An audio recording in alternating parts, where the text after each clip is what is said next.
Oi, boa tarde. Eu sou a professora Letícia, de espanhol, e hoje a gente vai ver sobre o gênero lendas, né? Então, o que é uma lenda?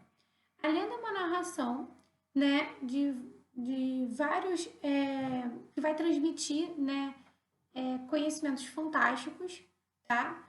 E é uma tradição, né? Então, a lenda, ela tá muito ligada à questão da cultura do país, ela tá muito ligada à questão social, né? Ela sempre transmite sempre uma ideia social econômica ou então uma questão de posicionamento cultural, né? Então, assim, a lenda, na verdade, por ela ser cultural, ela vai transmitir também as ideias culturais de cada país, tá? Ela é um relato, né, baseado em fatos ou personagens reais, né, deformando pode ser por uma fantasia ou não, tá? As principais características é uma narração e, como eu falei, né, baseadas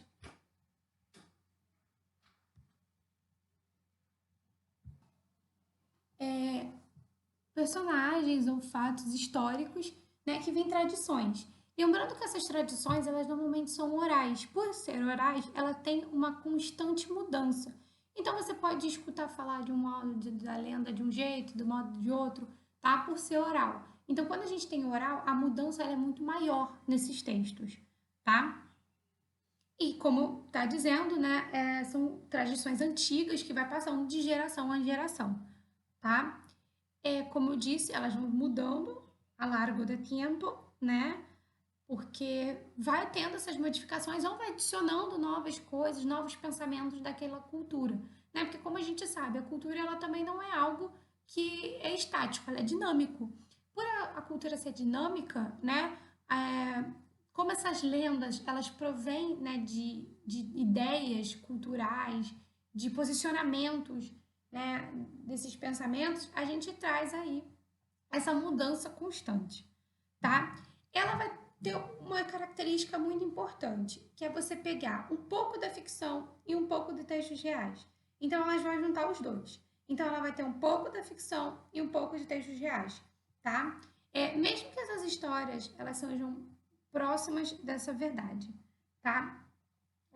Por exemplo, existem, como a gente tem em português, a lenda da loira do banheiro e tudo mais, né? Então, essas lendas que a gente tem, né, ela é bastante comum a gente ver algo muito próximo da realidade, mas que ela vai ter muitas características ficcionais, tá? Então, isso é muito importante para vocês definirem o que é uma lenda. Lembra que a lenda ela sempre vai se situar em algum lugar, ou seja, ela vai ter um ambiente, né? Ela vai se situar em uma época específica, né? Como eu falei, parte dessas épocas vão ser verdades. Então, o ano pode estar acontecendo uma guerra, pode estar acontecendo uma pandemia, né? E daí surgem as lendas que a gente tem culturais, tá? Lembrando que a lenda ela vai se diferenciar da história propriamente dita, né? Se diferencia da história propriamente dita em el énfasis de la narración e sua finalidade, que sempre é de tipo didático ou nacionalista. Então, como a gente está falando de uma questão cultural, como a gente está falando de uma tradição, como a gente está falando de pensamentos, a gente está falando também de uma questão nacionalista, tá? Então, ela vai ser muito didática para te ensinar algo. Por que didático? O que isso quer dizer didático? Ela vai te dar alguma moral, tá? Ou vai ser nacionalista.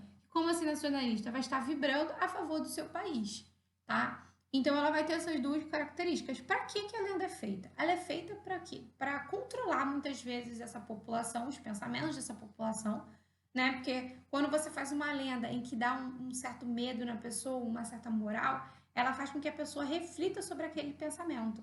Então, ou é para dar uma confiança a esse povo, né? Uma segurança, né? Que é segurança, né? Em português.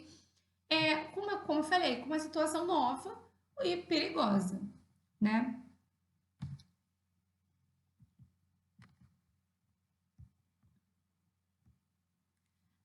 características ainda, as principais, ela vai narrar algo desconhecido, que às vezes pode ser até um pouco inexplicável. Com relação ao tempo, nós estamos falando de narração. Narração sempre vai ter a questão de espaço-tempo. Falaremos também de tipo de textual narrativo, né? Então, o tempo dele é muy lejano. O que significa muy lejano? É muito distante. É muito distante, ótimo. É muito distante, né? Então, aquele tempo, né? Então, vai expressar ideias bem passadas, muito antigas, tá? Para que a gente reflita sobre isso. O lugar como eu falei, sempre vai acontecer em um lugar. Sempre vai ser de geração em geração. Sempre inclui um elemento mágico ou milagroso, tá? Tem a questão também do milagre que vai ter acontecendo. Explicam também, às vezes, as lendas elas vão ter uma explicação, às vezes não só cultural, tradicional, nacionalista, dando uma ideia de perigo, mas pode explicar também para a gente origens de fenômenos naturais. O que é muito comum quando a gente tem as lendas indígenas, por exemplo. No México tem vários tipos de lenda. E essas lendas indígenas, elas perpetuam até hoje na sociedade do México. Para quem tiver interesse em ler e tal, tem um site muito bom que fala sobre essas lendas do México, né? Que são várias, indígenas e tudo mais. E eles falam das origens dos animais, das origens das plantas, fenômenos da natureza. O que é muito interessante a gente começar a pensar sobre o que eles falavam naquela época, porque a gente fica enganado achando que não existia, né, há muito tempo, gêneros textuais nessa época. Existia a lenda. Então era contada de história, de geração em geração, e eles vão passando e vai firmando aquela crença, né? Lenda é uma crença, tá? É uma coisa que eles acreditam realmente sim. Existem tipos, né, de lenda. Etiológicas e escatológicas são as que vão se referir a nomes de lugares, que explicam origens e tudo mais. Tem as questões históricas, que eu falei, né, históricas culturais, né, lendas que vão ser de seres e forças sobrenaturais, algo que é mágico, milagroso, e lendas religiosas, né, que também são muito fortes na questão para a construção de uma sociedade. Né? As lendas religiosas, elas normalmente vão cair mais para a questão moral, né? Na moralidade, para quê? Para ter aquele certo, né, pensamento, aquela união de pensamento, para se tornar uma crença, tá? Lembrando que a gente está falando de gênero de lenda, né? A gente entrou falando que são o quê? Uma lenda é um texto narrativo, ela vai ser um relato de um personagem, de algo, né, magnífico, milagroso e tudo mais.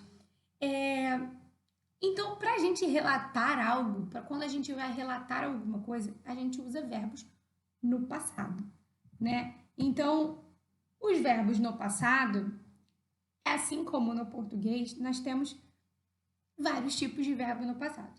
No português, nós temos o pretérito, né, que é o pretérito simples, vamos dizer assim. Temos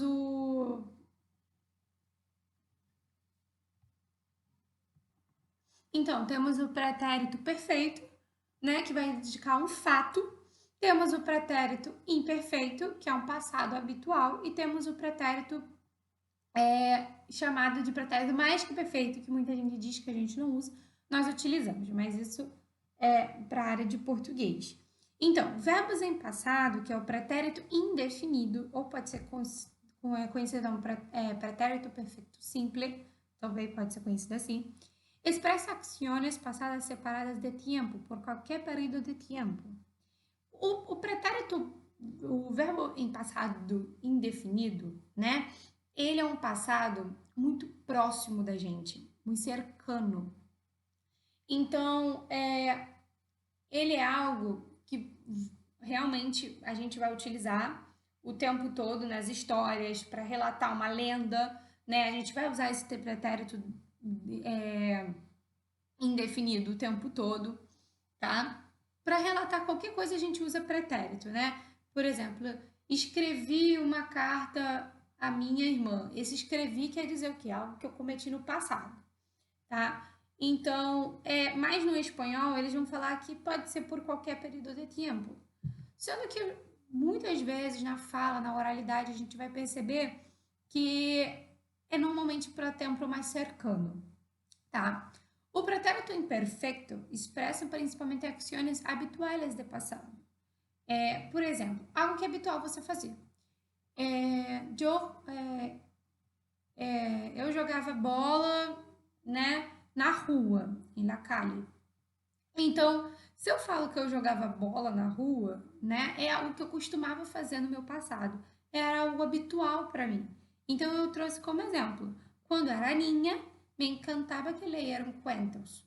Então, quando eu era pequena, eu gostava, né? Me encantava significa eu gostava que lessem para mim contos, né? Então, a gente vê que é um passado habitual, é algo que anteriormente acontecia sempre, que hoje a gente tem uma mudança, um câmbio, né? Outro exemplo que a gente tem do pretérito imperfeito, ele vai também expressar cortesia. Como assim cortesia? Poderia ensinar-me algo sobre o mundo da informática? Então, você poderia me ensinar algo sobre o mundo da informática? Então, com a cortesia, quando a gente vai perguntar com aquela educação, né? Eu gostaria uma taça de água. Então, a gente tem aí uma questão, gostaria, né? Que vai ser quando a gente, por exemplo, vai pedir algo a alguém na questão mais formal, tá? Então, o pretérito imperfecto também é utilizado para isso.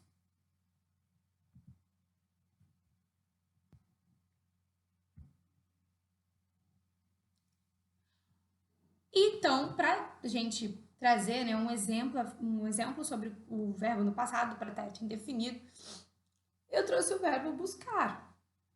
Eu busquei, tu buscaste, ele buscou, nós outros buscamos, vós outros buscastes, eles buscaram, tá? Lembrando que esse verbo no pretérito passado, tá? O pretérito indefinido, ele é um verbo que, por ele, né? Ele é pretérito indefinido simples, tá? Porque ele vai ter só uma conjugação. A gente vai ver os outros pretéritos. Então, é eu busquei, tu buscaste, ele buscou, nós outros buscamos, vós outros buscastes, eles buscaram, tá? Conjugações é positivo para que a gente vai saber disso em interpretação de texto. Enem, UERJ, só cai em interpretação de texto.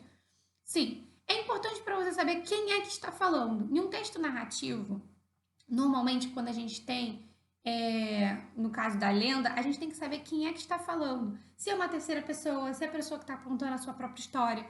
Então, é importante vocês saberem essas conjugações para isso, tá? É importante você saber verbo. Ah, tá no pretérito indefinido, então tá no passado mais próximo. Ah, tá no pretérito imperfeito, então é algo que era habitual o personagem fazer. Então, isso é importante vocês saberem, mesclando um pouco da morfologia com a questão da semântica dos verbos, tá?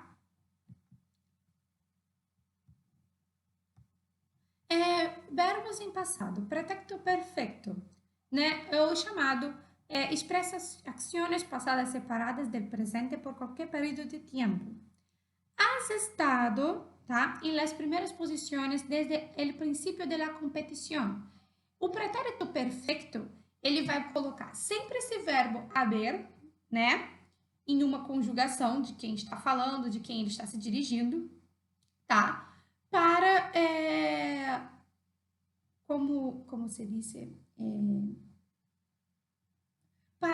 um verbo no particípio, desculpa, gente, com o verbo no passado particípio. Então, é importante que vocês saibam também o particípio, mas a gente não vai ver isso nessa aula, tá? O que a gente está vendo é mais essa questão semântica desses verbos no passado. O pretérito perfeito, ele vai ser muito próximo do pretérito indefinido. A diferença é que o pretérito perfeito, ele vai ele que é o pretérito, né, que a gente chama de pretérito perfeito composto, tá? No outro é pretérito perfeito simple, também pode ser falado. Os dois vão definir esse passado recente. Os dois vão definir. Ah, mas quando a gente vai utilizar cada um? Existem pessoas que dizem que são utilizações passadas, né, do presente por qualquer período de tempo. Algo que aconteceu no passado tem muito tempo ou tem um tempo bem próximo, tá? Então, eles vão falar que o pretérito perfeito composto, que é esse que a gente está vendo, né, que é o pretérito perfeito, vamos lá, ele vai ser utilizado para um passado mais distante do que o pretérito indefinido. No entanto, quando a gente percebe, por exemplo, se eu estou assistindo La Casa de Papel ou outras séries e filmes em espanhol, a gente vai perceber que eles não fazem muita diferenciação, tá? O que é mais comum acontecer? Aqui, né, na América do Sul, a gente fala mais o pretérito indefinido, que é o pretérito perfecto simple. E lá, né, lá na Espanha, Europa, distante de nós falamos mais o pretérito perfeito composto, que é esse pretérito perfeito, tá? Então, assim, na verdade, a sua diferença não é tanta. Eles mesclam bastante, tá bom? Então, assim, se você vê muito pretérito perfeito composto, provavelmente esse texto foi feito na Espanha. Se você vê muito pretérito perfeito simples, que é o indefinido, você vê que ele pode ser um texto aqui da América do Sul, tá? Isso vocês podem perceber até na fala mesmo dessas séries. Por exemplo, La Casa de Papel, que é uma série mais daqui, né, que é mais da Europa, ele vai ter uma proximidade muito maior, vai ter um costume muito maior de falar o pretérito perfeito, é composto, tá? Agora, se você assistir uma série que é mais daqui da América do Sul, ou algum filme, que agora não me lembro de né? Isso é muito ruim, isso é muito feio, né? Porque o cinema da Argentina é maravilhoso, mas tem um filme que eu conheço, eu esqueci o nome agora. Ele usa muito mais o pretérito perfeito simple, que é o indefinido, tá? Isso é importante vocês saberem, tá bom? Origem do texto. Pretérito pluscuamperfecto expressa ações passadas anteriores a outras também. Vai ser aquele que vai ser do passado, tá? Então, o pretérito pluscuamperfecto, ele é utilizado quando você vai se referir. Por exemplo, eu uso o pretérito indefinido, mas algo que aconteceu antes desse meu pretérito indefinido, eu vou usar meu pretérito pluscuamperfecto, tá? Então, o amigo me lo había recomendado um mês da realização do concurso, né? Ele tinha recomendado um mês da realização do concurso, ou seja, algo que aconteceu no passado e dentro desse passado, tá? O pluscuamperfecto quase não se utiliza, mas é bem marcante, tá? Para exemplificação, os verbos no passado. Como eu falei, é importante vocês saberem a conjugação para vocês saberem quem está falando no texto. Quem é o narrador, quem é que eles estão se dirigindo, tá? Isso é muito importante, tá bom? Então, yo he, tú has, él ha, nosotros hemos, vosotros habéis, ellos han, buscado. Então, o que a gente vai perceber? A variação dentro do pretérito perfeito composto, que é pretérito perfeito, ele vai variar só o verbo haber. Yo he, tu has, ele ha. Isso é conjugação do verbo haber, tá bom? E ele vai utilizar o quê? O particípio, buscado. O que é o particípio? Quando a gente termina em ado, ido. No espanhol é a mesma coisa, tá? A gente vai ver também, numa próxima aula, o particípio irregular. Como temos no português, também temos no espanhol, tá? Mas como não é o foco do momento, o pretérito pluscuamperfecto também vai ser a conjugação desse verbo haber, tá? Vai ficar yo había, tu habías, ele había, nosotros habíamos, habías, eles haviam buscado, tá? Então tem esse particípio aí também. Então é importante vocês saberem que o verbo haber, ele na conjugação, ele vai estar presente, tá?